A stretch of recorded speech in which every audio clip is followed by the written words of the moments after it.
Can I ask you a question? Sure. It says in the North Carolina Attorney General, you probably know that about the Chamber of Commerce, right? About how they're basically the lapdog of all the big companies, Yeah. and that they funnel money into buying judges and attorney generals. That they've been doing this for years now. Yeah.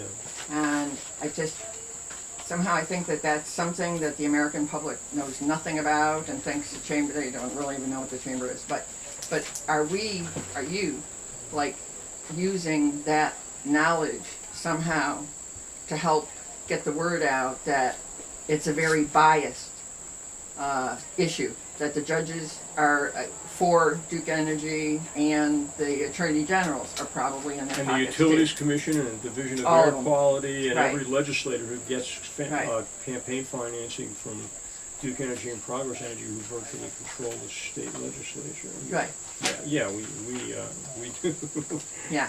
I personally actually ran for state legislature last year against Phil Hare, who was is the head of the Appropriations Committee, well, when the Democrats are in power, and receives an enormous amount of funding from Duke Energy and Progress Energy and other large pharmaceutical companies.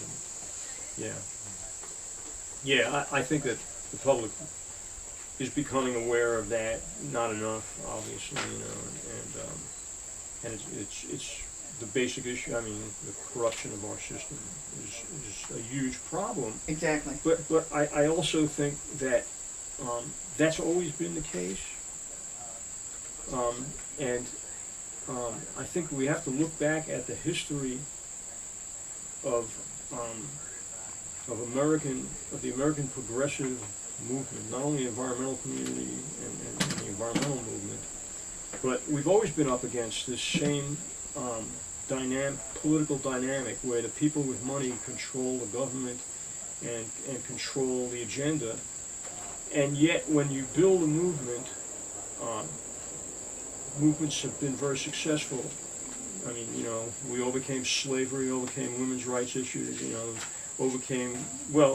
women have the right to vote now, we put it that way.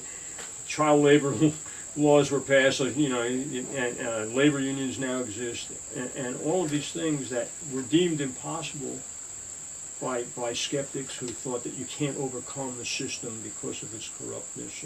And I really strongly agree with what you're saying, but I am determined not to become preoccupied with the enormity of the task of overcoming their power. I think that's what we have to do, so let's do it. Yeah. Build. Otherwise, you get nothing done. Yeah, just build a movement, put the information out there until you gain enough momentum to overcome their power. It's just, it seems like not enough people actually take it in that affects them, how it affects me. Until people get engaged on that level, it seems, unless they are like us, kind of activist types, they don't bother to show up. Well, and really that's the kind of what the focus is of what I intended to do with this workshop today.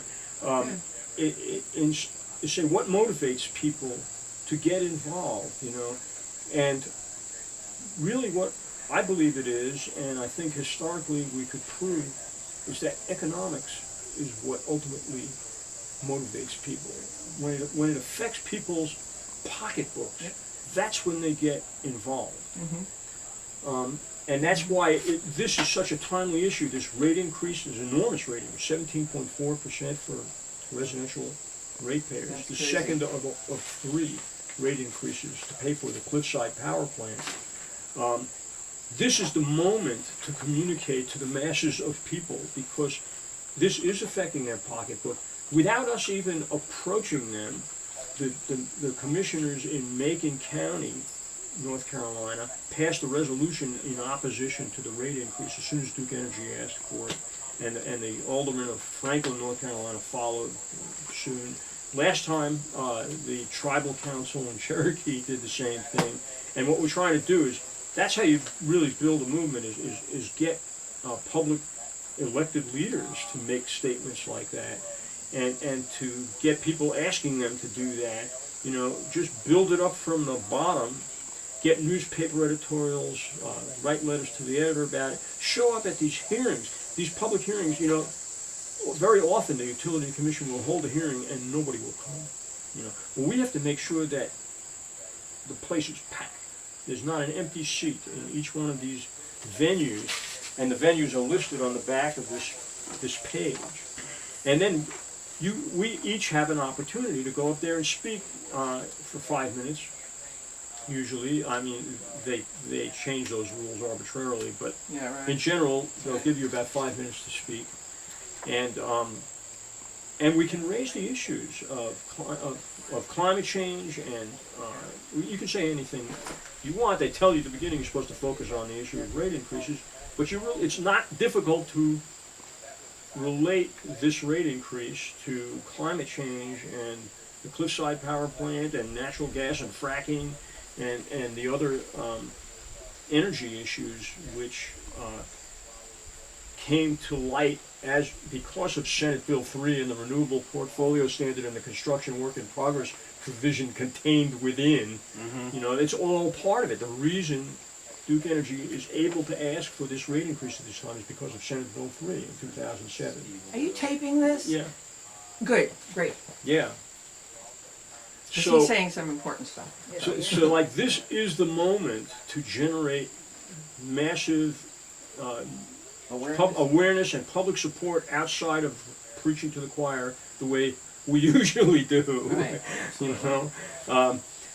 And in the process, like this is the most immediate thing, these public hearings that are coming up in October and November. And the important information is on this sheet I gave you. But the more long-term thing is something else we're working on. In the last legislative session,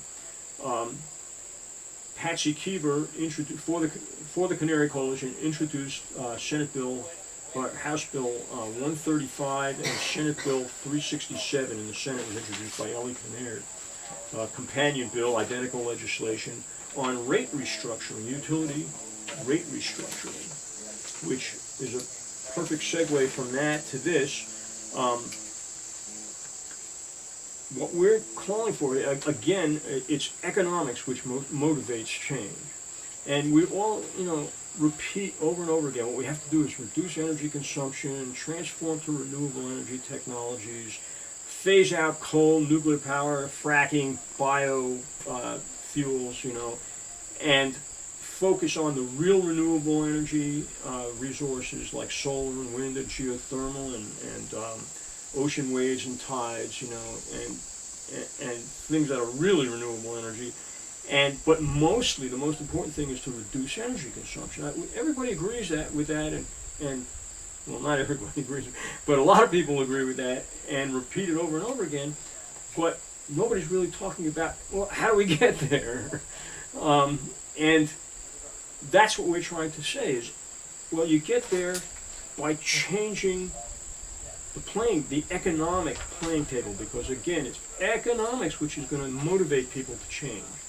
And right now, everything is in reverse. Everything is in favor of the most polluting, worst, environmentally destructive, centralized power grid, and encouraging people to use more and more energy, because the current rate structure, specifically with electricity, is such that if you use more energy, you pay less per kilowatt hour. Now, what they're doing in 7 other states, in Vermont, Iowa, Arizona, Colorado, New Mexico, California, and Washington State, is they've instituted inverted utility rate structures, meaning that as you use more energy, you pay more per kilowatt hour in graduated tiers. Good. So it's a tiered block rate structure. So that's what we're introducing here in North Carolina. Good. With a goal of ultimately, within 10 years, reducing overall energy consumption from today's level by 50%. Which, everybody says, wow, 50%, that's kind of unrealistic, isn't it? That's huge, No, it's really not, I can show you How did it play out in those 7 states? Have they reduced Well- that much, or have they? Has it been No. long enough for them to be able to study? Yeah, or? it's not. They're just beginning, really. Yeah. You know, the process is just a few years old. California has the longest instituted one, and they've, for California, they've maintained a level energy use, which is really something for California, Based and on actually growth, begun yeah. to reduce energy consumption more. But the thing about these graduated tiers is that you can ratchet it up year after year. So you increase the tiers, you know, you make it more and more profitable for people to invest in energy efficiency to stay in that lowest tier. And sooner or later, everybody's doing that, and that's what you want to do. And then you can start closing power plants down because you're reducing energy consumption. You know, but you know, like I can show you an article, and I guess I can do it. Here's in Lowe's, right out of Lowe's. It shows you how to reduce your energy consumption by 50%. You know, it's really not Can I see something that? that's out of the reach of the common consumer.